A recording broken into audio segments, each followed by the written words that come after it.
Bienvenue au Starter du jour pour bien démarrer sa journée. Aujourd'hui, ne laisse pas la tristesse te diriger. Malheureusement, parfois, lorsque nous souffrons, la tristesse émerge en nous, grandit en nous et elle a souvent tendance à nous isoler, elle a souvent tendance à nous mener dans des endroits où nous ne devrions pas être. La Bible nous parle d'un homme qui était infirme depuis 38 ans. 38 ans de souffrance, on ne sait pas ce qui s'est passé. Certainement, c'était un enfant qui a dû vivre à un moment donné un accident ou peut-être ado, on ne sait pas vraiment. Il est peut-être tombé d'un arbre, tombé d'un cheval, bref. En tout cas, il s'est retrouvé impotent et là, la tristesse a dû l'envahir. Il a dû voir ses amis faire leur vie, il a dû voir ses amis se marier, il a dû voir ses amis développer peut-être leur entreprise, leur appel pour Dieu, toutes ces choses-là. Et lui s'est retrouvé enfermé dans cette tristesse. Et la Bible nous dit, lorsque nous entendons parler de lui, qu'il se retrouve à la piscine de Bethesda.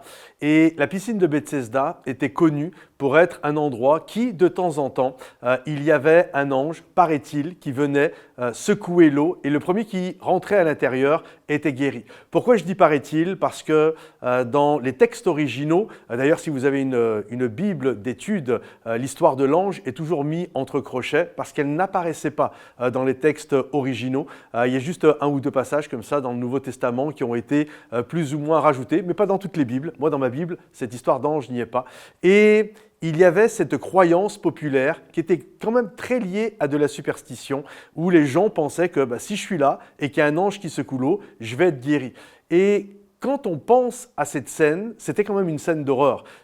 Tous les aveugles étaient là, les estropiés étaient là, les sourds étaient là, bref, il y avait toutes sortes de personnes qui étaient là. Et quand l'eau s'agitait, les gens, littéralement, 5 minutes avant, c'était des amis, ils discutaient ensemble, ils faisaient la vie ensemble, et puis d'un seul coup, l'eau bougeait et tes amis devenaient tes adversaires. C'était le premier qui rentrait dans l'eau. Et là, voilà, il y avait des gens qui étaient estropiés, ils rampaient par terre, d'autres qui étaient aveugles, vous imaginez la situation, ils croche-pattes, ils tombaient par terre, enfin bref, une catastrophe cette histoire.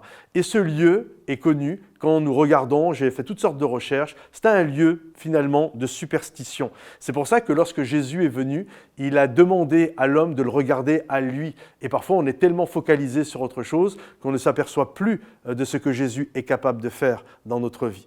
Et ce lieu était un lieu de tristesse. Pour vous dire d'ailleurs que je ne pense pas que cette histoire d'ange et que c'était de Dieu, c'est comme si on disait, admettons que vous ayez de l'argent, vous réunissez tous les pauvres au mauvais endroit, à un endroit plus exactement, et puis vous leur dites de temps en temps, pas tout le temps, je vous ferai une surprise, je vous enverrai une cuisse de poulet du ciel, et puis le premier qui l'attrape, il l'aura. Ça n'a rien à voir avec le cœur de Dieu. Et là, cet homme était là, il était dans un lieu de tristesse et c'était sa souffrance qui l'avait mené là jusqu'au jour où Jésus est venu le chercher dans ce lieu de tristesse pour le sauver, pour le guérir et pour le réhabiliter. Alors, ne te trompe pas, ne laisse pas la tristesse te conduire dans toutes sortes de superstitions, mais laisse Jésus venir à toi dans ton lieu de tristesse pour t'apporter la guérison et la restauration dont tu as besoin. Que le Seigneur te bénisse, que le Seigneur t'encourage. Pense à liker cette vidéo si elle t'a béni, à la partager à des gens que tu connais et qui en ont besoin. Laisse-moi un commentaire et rendez-vous sur momentumsansfrontières.com. À bientôt. Bye bye.